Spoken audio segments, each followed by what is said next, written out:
नमस्कार, जय हिंद दोस्तों। उम्मीद होगी आप सभी लोग अच्छे होंगे और अपनी तैयारी कर रहे होंगे। आज हमारी इंग्लिश की सेकंड क्लास है। इसमें हम आप इंग्लिश का आगे का कोर्स जानते हैं, जैसा कि अपने सिलेबस के अकॉर्डिंग आगे चलेंगे और सभी चीज़ें करेंगे। एकदम बेसिक से लेके चल रहे हैं। चीज़ें आसान भी हैं, कठिन भी हैं। जब आसान चीज़ें आराम से समझ में आ जाएंगी तो जो कठिन है, जो अभी कठिन लग रही हैं, वो भी आसान लगने लगेंगी। देखिए, आगे बढ़ते हैं। आज की क्लास में हम सबसे पहले कुछ बेसिक वर्ड्स जानेंगे, फिर helping verb, main verb, modals पर चर्चा करेंगे और हेल्पिंग वर्ब को पहचानेंगे। ऐसी एक्सरसाइज भी करेंगे। ठीक है, आगे बढ़ते हैं, देखते हैं क्या है। पहले स्लाइड आगे करते हैं। देखिए, आज सबसे पहले सम बेसिक वर्ड्स। पहले हम छोटी छोटी चीज़ों को समझेंगे जो हमने पढ़ी तो हैं, मगर उन्हें रिकॉल करने की ज़रूरत है। फिर इनके बाद हम अपने टॉपिक स्टार्ट करेंगे और इन्हें पहचानेंगे भी। देखो, मैंने जैसे बताया था कि सेंटेंसों में इन्हें तोड़ तोड़ के पढ़ोगे तो ज़्यादा अच्छा समझ में आएगा। और एक चाहे फिर कितना ही बड़ा सेंटेंस हो, कितना भी कठिन हो, मगर इन्हें तोड़ लोगे वर्ब में, नाउन में, सब्जेक्ट में, हेल्पिंग वर्ब में, तो ये समझ में आ जाएंगे कि कौन क्या कह रहा है, किसका कहाँ पे कितना रोल है। और जो भी चीज़ है, जैसे वर्ब है, हेल्पिंग वर्ब, मेन वर्ब, या सब्जेक्ट है, या कोई नाउन है, प्रोनाउन है, तो ये यहाँ पे क्यों आया है, इसका क्या रोल है, वो सभी चीज़ें समझ में आने लगेंगी। देखिए, इनके अर्थ जानते हैं पहले। हालांकि ये सभी चीज़ आपने देखी होंगी, पढ़ी होंगी, छोटे से पढ़ते आए हो, मगर एक बार इन्हें रिकॉल कर लेते हैं। देखिए, आई मीन्स होता है मैं।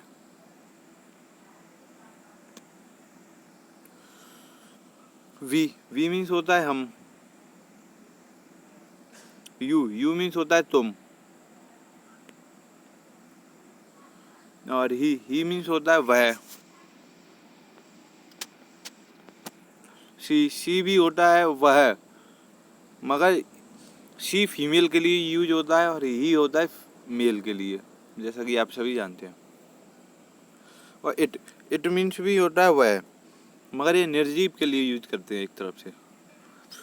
आगे देखते हैं। दिस, यह, दैट, वह, धीज, ये, दोज, वो, ये प्लूरल में यूज होते हैं, सिंगुलर में। ठीक, अब आगे देखते हैं। समथिंग मीन्स होता है कुछ। नथिंग मीन्स कुछ नहीं। समबड़ी, कोई भी। नोबडी, कोई नहीं। ठीक, ये चीज़ें आप लिखते चलें, बाद में बहुत काम लगे आने वाली हैं।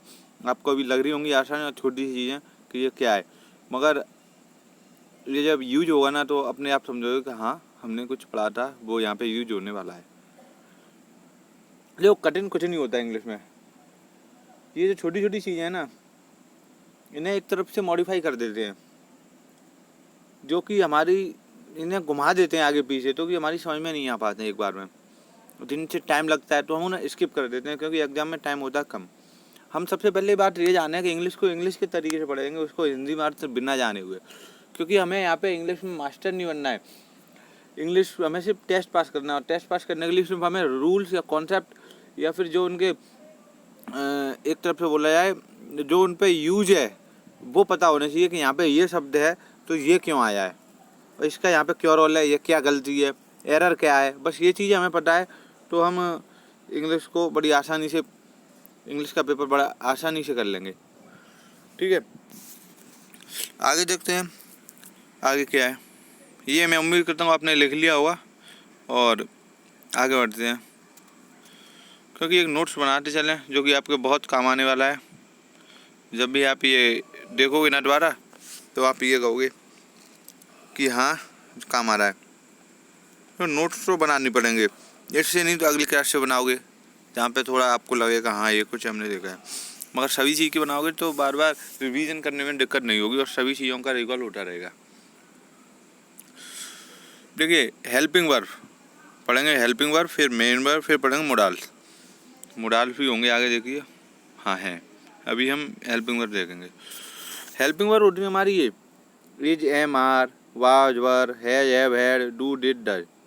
बस आप ये एक तरफ से याद कर लीजिए या समझ लीजिए, मेन वर्ब के साथ आए वही हेल्पिंग वर्ब होती है। हेल्पिंग वर्ब क्या होती है हमारी? हेल्पिंग वर्ब होती है जैसे हिंदी में बोलते हैं सहायक क्रिया। क्या बोलते हैं? सहायक क्रिया। हाँ, तो इज एम आर आपने देखी होंगी शुरू से, वाज वर, हैज है बैड, डू डिड है। अभी इनकी एक्सरसाइज करेंगे जहाँ पे आपको इन्हें पहचानेंगे कि कहाँ पे क्या है हेल्पिंग वर्ब, कौन कहाँ पे मेन वर्ब है, कहाँ पे मोडाल्स है। ये चीज़ मैं सिर्फ आपको रिकॉल कराने के लिए करा रहा हूँ। आप इन्हें नोट्स बना के एक साइड से लिख भी सकते हैं, जहाँ पे आप कभी कहीं कुछ भूलते हैं तो वो ना भूलें और अपनी तैयारी अच्छे से करते चलें, क्योंकि यहाँ पे हर एक छोटा से छोटा पॉइंट और बड़े से बड़े पॉइंट का रोल होता है पेपर में, क्योंकि कहीं से भी नंबर बन सकता है। हमें से एक एक नंबर की वैल्यू पता होनी चाहिए एग्जाम में। जब बैठते हैं तो हमें ये नहीं सोचना चाहिए कि ये 1 नंबर का आ रहा है या 2 नंबर का। अब देखिए मेन वर्ब जानते हैं। मेन वर्ब ये रही हमारी, come, go, help, apply, write, read, think, endorse, enact, consent. देखिए एक तरफ से समझें तो जिन वर्बों की, जिन शब्दों की first second third fourth form हो वो मेन वर्ब होते हैं। हाँ, जिनकी फॉर्म बनी हो फर्स्ट सेकंड थर्ड फोर्थ वो मेन वर्ब होते हैं। मेन वर्ब को हिंदी में मुख्य क्रिया कहते हैं। देखिए कम मीन्स आना, गो मीन्स जाना, इनके अर्थ से जानते हैं। हेल्प मीन्स सहायता, अप्लाई मीन्स किसी चीज़ में अप्लाई करना या फिर कहीं लागू करना। राइट मीन्स लिखना, रीड मीन्स पढ़ना, आप सभी जानते होंगे। जैसे थिंक सोचना। अब एंडोर्स क्या होता है? एंडोर्स होता है समर्थन करना, किसी चीज़ का समर्थन करना, एंडोर्स। इसे लिख लेंगे आप। देखो यहाँ से आप जो भी वर्ड मैं बताता चलूँ बीच बीच में जिनके अर्थ मीनिंग उन्हें आप लिखते जा रहे हैं, क्योंकि सिनोनिम एंटोनिम और भी चीज़ें बहुत यहीं से आपकी क्लियर होती चलेंगी। आगे जब भी वर्ड दिखेंगे तो आप इन्हें यूज कर लोगे। इनेक्ट होता है लागू करना, एंडोर्स समर्थन करना, इनेक्ट लागू करना, और कंस्टेंट होता है कंपेल। ठीक, इन्हें आप लिख लें और याद करेंगे तो इनेक्ट होता है लागू करना, लागू करना, लागू करना। एंडोर्स होता है समर्थन करना, समर्थन करना। ठीक, समर्थन करना। ये चीज़ें आप लिख लें। ये उम्मीद है कर रहा हूँ नोट्स बना रहे होंगे आप, क्योंकि बिना नोट्स के कुछ भी नहीं है। मानता हूँ मैथ रीजनिंग भी करते हैं, मगर मैथ रीजनिंग एक तरफ से हर कोई कर ले जाए, वो पेपर में एक तरफ से रोल देखा जाए तो इंग्लिश का भी बहुत बड़ा रोल होता है किसी भी एग्जाम को देख के। आइए आगे देखते हैं मोडाल्स अपने क्या कहते हैं, मोडाल्स कैसे होते हैं।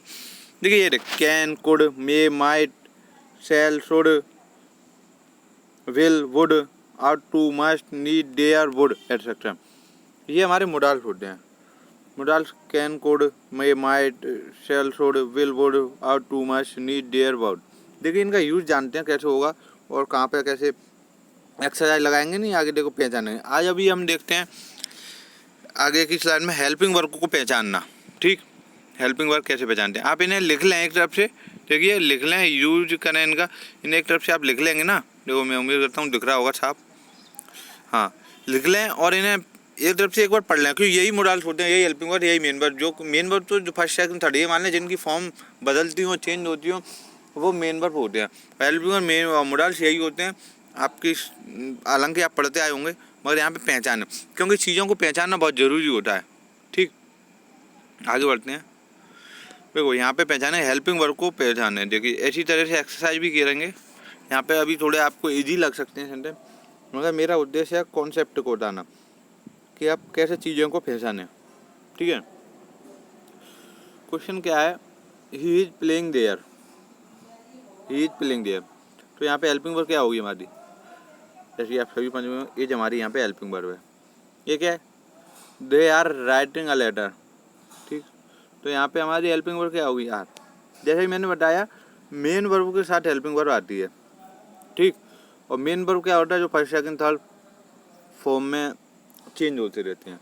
ठीक, जिनकी फॉर्म बदलती रहती हैं। यहाँ पे इज है, यहाँ पे आर है, और all the players were in the field. तो यहाँ पे हेल्पिंग वर्ब क्या होगी बता सकते हो आप? देखिए यहाँ पे होगी वर। ठीक, I was in the class, तो यहाँ पे होगी was. You have clear this statement, तो यहाँ पे होगी हैव। उम्मीद करता हूँ समझ में आया होगा मैं क्या कहना चाहता हूँ। जैसे मैं बता रहा हूँ, चीज़ों को पहचाने। ये अभी आसान लग रही होंगी आपको, मगर बहुत ही अच्छी चीज़ें हैं। देखिए कल की क्लास करेंगे, उसमें हम आगे का देखेंगे, मोडाल्स और मेन वर्ब की एक्सरसाइज करेंगे और आगे भी अपना कोर्स आगे करेंगे। अभी आपको ये आसान लगी होगी, मगर ये बहुत छोटी चीज़ है, मुझे रिकॉल कराना बहुत ज़रूरी था, जिससे आपको आगे चीज़ें बहुत आसान लगनी। जो कठिन कुछ नहीं होता, जैसे मैं बता रहा हूँ, ये सेंटेंस है, यही सेंटेंस बस आगे पीछे करके मिलेगा आपको, जहाँ पे आपको ये verb, helping verb, main verb पहचानना मुश्किल हो जाएगा। मगर अभी से आप प्रैक्टिस करेंगे छोटी छोटी चीज़ों से, तो ये आपके माइंड में आ जाएगी और आगे जब भी सेंटेंस थोड़ा मॉडिफाई होगा उसमें आप तुरंत पहचान जाओगे। देखो ये कैसे होगा, आप क्लास लेते रहिए, आप अपने आप करोगे, कमेंट में करके बताओगे कि हाँ मुझे आने लगा है। उम्मीद करता हूँ क्लास अच्छी लगी होगी। कल फिर एक नई क्लास के साथ और इसी में आगे अपनी क्लास को कंटिन्यू करके मिलेंगे। तब तक के लिए हंसते रहिए, मुस्कुराते रहिए, अपना और अपने परिवार का ख्याल रखिए। जय हिंद, जय भारत।